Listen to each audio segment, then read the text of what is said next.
celui-là qui a proposé la loi sur le maintien d'ordre. Parce que cette loi faisait défaut en Guinée. Il y avait un vide juridique.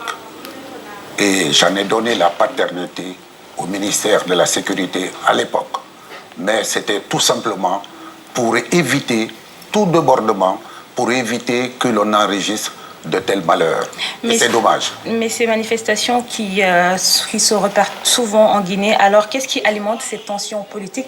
On le sait qu'ils sont devenues vraiment récurrentes dans le pays. Écoutez, je plante un décor d'abord que vous devez retenir définitivement. Lequel?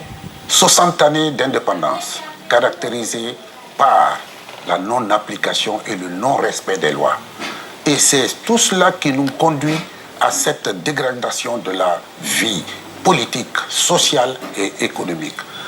Et vous voyez bien, si les lois et règlements étaient respectés, on ne donnerait pas, on ne ferait pas place nette à un dialogue ou à une compromission. C'est pour cela que vous avez démissionné du gouvernement? Une compromission, si les lois et règlements étaient respectés, on ne céderait pas la place à une compromission qui nous conduirait à cette impasse. Maintenant, moi je n'ai pas démissionné. Je n'ai pas démissionné, le gouvernement a été constitué, je ne me suis pas retrouvé là-dedans et c'était bien pour moi, heureusement. Et parce que le président, en me déchargeant de mes fonctions gouvernementales, m'a invité implicitement à explorer une autre voie. Et cette voie, est-ce que vous vous présentez en 2020? Et cette voie, c'est la voie du RGD, Rassemblement Guinéen pour le Développement, qui m'a donné la chance d'assurer son leadership et d'être président, d'être candidat à l'élection présidentielle de 2020. S'il plaît à Dieu. Si jamais le président Alpha Condé réussit à changer la constitution par référendum, vous vous présenterez contre lui? Il ne devrait pas tenter de réussir.